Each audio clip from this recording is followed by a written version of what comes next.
Hi everyone, Ed Thompson on a beautiful August day in Greensboro, North Carolina. I'm with Single Purpose Ministries. We're really intent on helping people grow spiritually.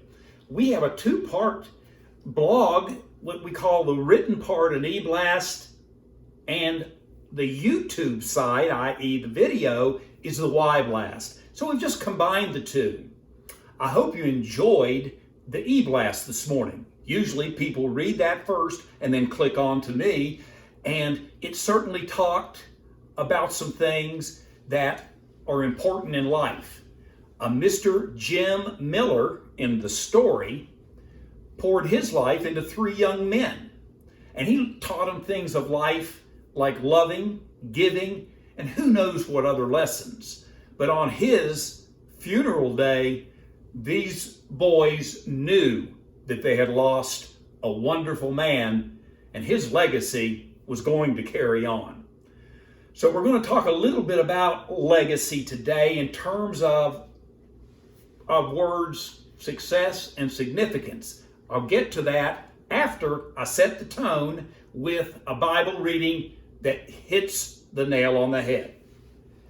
I'm talking about Ecclesiastes chapter 5, 18 through 20. If you would, just listen in.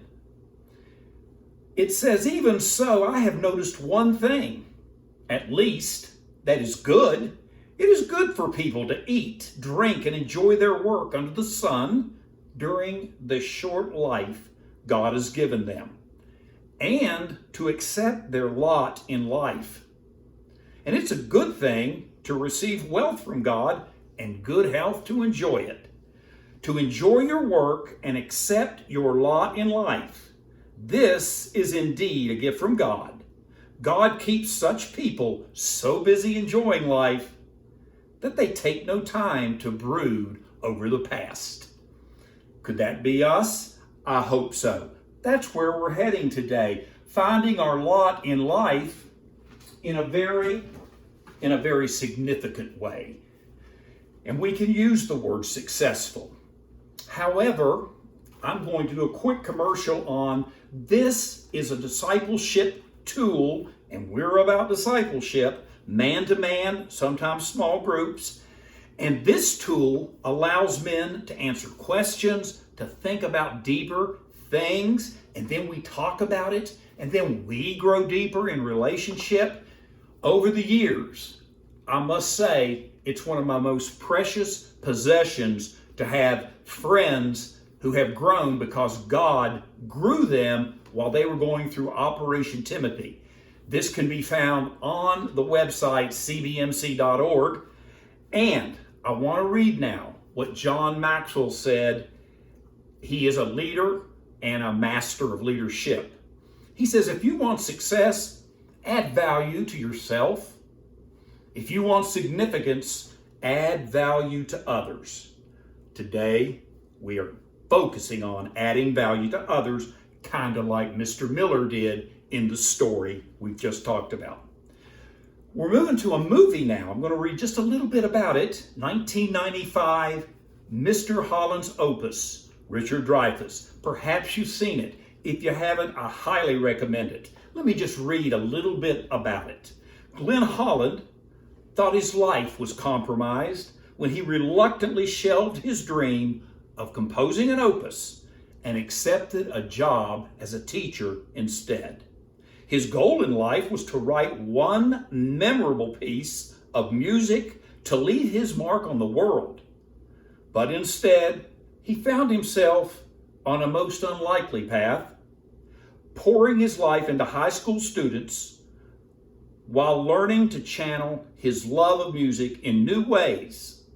Although the job was a total compromise of his calling, his passion for music never faded. Paragraph 2. 30 years pass and Mr. Holland learns the band and music program at his school will be canceled because of budget cuts. His life is all but spent, his opus never written, and his school is eliminating his position. Attempts to convince the school board to reconsider went unheard. Mr. Holland decides to retire. All of his dreams and other things from his office are packed, so to speak, in one box. A surprise farewell party is assembling, unbeknownst to him, in the gym. Many young men and women with productive lives and careers have gathered to acknowledge his impact on their lives. Topping the list is the governor of the state. She's a former pupil, and she addresses the gathering like this. Though Mr. Holland has never completed his planned masterpiece, she declares that his life work is a symphony of lives. And Mr. Holland, we are your opus. That gets me. According to this definition of success and significance, Mr. Holland's legacy is greater than he ever dreamed it could be. Folks, there's one quick question down here I'm going to pose because I have sat with men and I've taken some of their answers down at the bottom of this page. I've asked them this question after they heard that or read that: which of your activities make the greatest contribution to your legacy? Let me just give you a few words. One man put listening to others, serving, comforting, encouraging, coaching, teaching, understanding and caring, rejoicing with others and also grieving with them. And then there's asking good questions and giving. Finally, there's one here that's a favorite of mine. A man said, being. Being what? Conform to his image. Christ Jesus enables all of us to have the legacy that he designed, number one, and number two, to fulfill it in such ways that people like Mr. Miller and Mr. Holland are able to say, I'm ready to go. So I just want you to think in those terms, and I'm going to finish up now by showing you a picture. When you were little, men and women, and someone took you to this picture, and that's you reaching up for the middle of that target, you knew that's exactly the life you wanted to live, one that hits the target.